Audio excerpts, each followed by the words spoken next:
this talk is getting me thirsty. Yeah, I'm thinking, this thing. let's open this baby and see what it's all about. Might as well.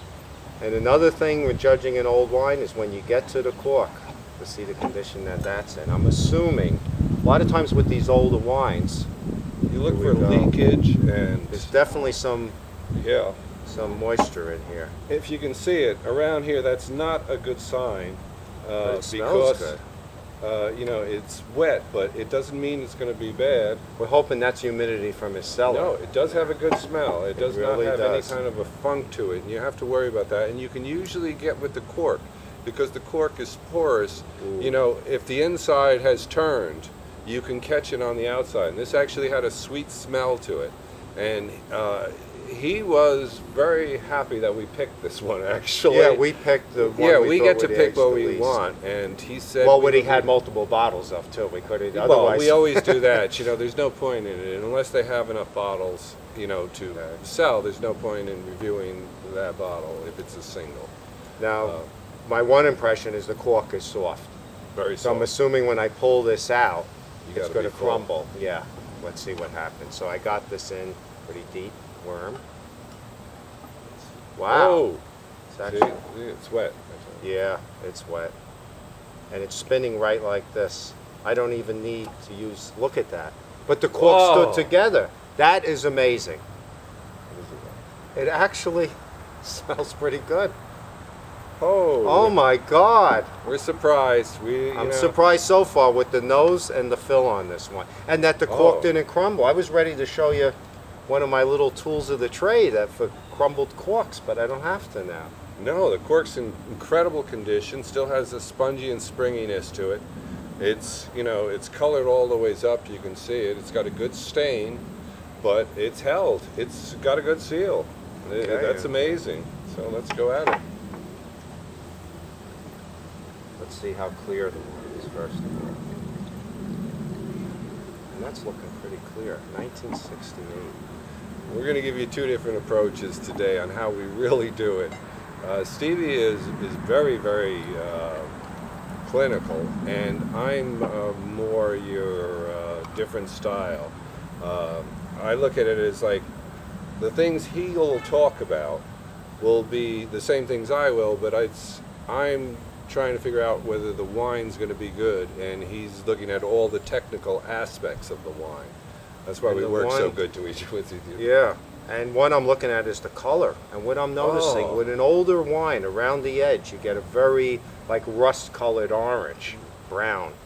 This has got a beautiful color to it. I'm getting that orangey color around the edges, but it's light. I can see through it. I can see Dublin through this wine, but it's actually like a bright, clean color, and it's very clear. It's very surprising.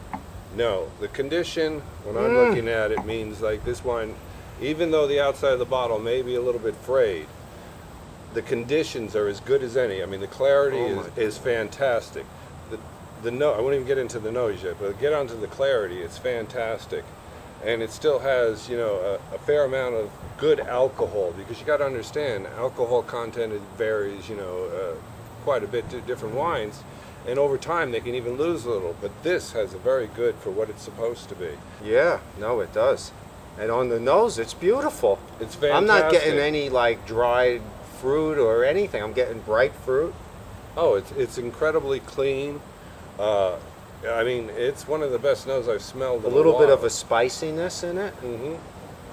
No, I could see why he was smiling. He must have drunk one of these recently and known He that must it was have, on. 'cause this is- But we picked it, so that's the wild part. You know, it's not like they get to give us a bottle of wine and say this is a good bottle of wine. We look through, you know, and quite extensive. You can see this is just one, you know, cellar that one. Taste it. I'm not going to say anything till you taste it.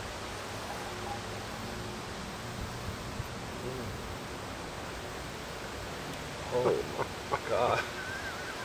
This is unbelievable. I never would have guessed this in a million years. This wine is delicious. It's incredible. It really is. It's such a treat. I mean, I specialize in old Bordeaux's, and this is up there. Looks like we don't need our backup bottle today. Yeah, we'll never see that one, but I'm getting such balance on it. It's incredible. Lighter well balanced. fruit, like a Pinot Noir almost. But I'm getting cherry in there, a little licorice maybe. It's got everything. Vanilla, the oak has disappeared. It's integrated like very subtly into it. It's just, I cannot believe, from 1968. Now this is definitely one of those incredible pleasant surprises. We were really expecting to do our first one showing you that, you know, we're going to fault the wine, but no, we are having to go the other way. This is incredible.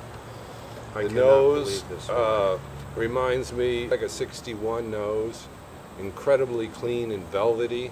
I mean, you can almost taste it. It comes down to your mouth. It's that, you know, thick. So, Oh my God. We're in upstate New York now. Our last show was from Napa. The only thing in common now is it's just as hot here as it was in Napa. We have a problem. You may not be able to The see heat us. follows We're in us the around. sun. We have to may get this out of the change. heat No, real we may have soon. to move. We're going to cut here so we can check and see how we're doing.